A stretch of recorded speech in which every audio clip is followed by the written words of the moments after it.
Hey, Gleb Alexandrov here, and in this tutorial we're gonna come up with a formula for beautiful cinematic lighting for the object shots of any kind. We're gonna start from scratch and then gradually explore all the steps of this formula so it can be applied to a variety of different locations and shots. This formula is extremely versatile.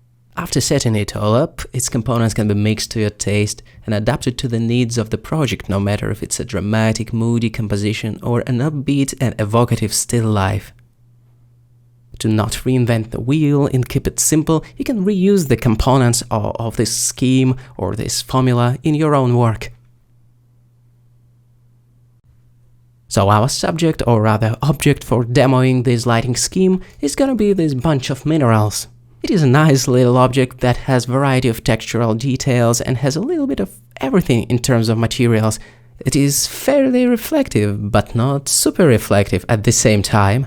It shows a fair bit of variable roughness, so it's neither super glossy nor super diffuse. It even allows a bit of light to pass through it with the help of the subsurface scattering, which we will discuss a bit later on. So as I've said, it's a little bit of everything. It's a perfect demo object for this kind of lighting setup. Now an important note.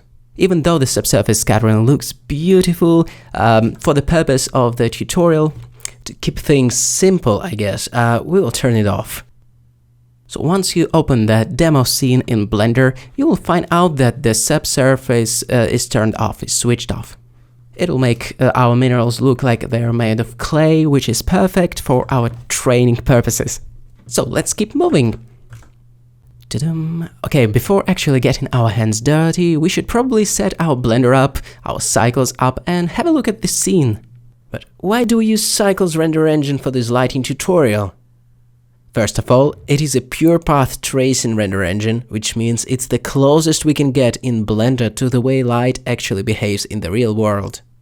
With Cycles, the light just behaves realistically right out of the bat, so we don't have to even think for the most part about global illumination and other realistic lighting effects, so we can focus on what truly matters, which is creating cinematic and yet believable lighting.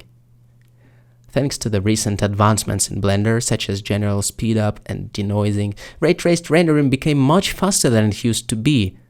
In the old days, one frame of path-traced animation could easily take a few days to render, but fortunately these days are over, and with the rise of GPUs and the advancements in technology, the viewport rendering and Blender as well became a thing.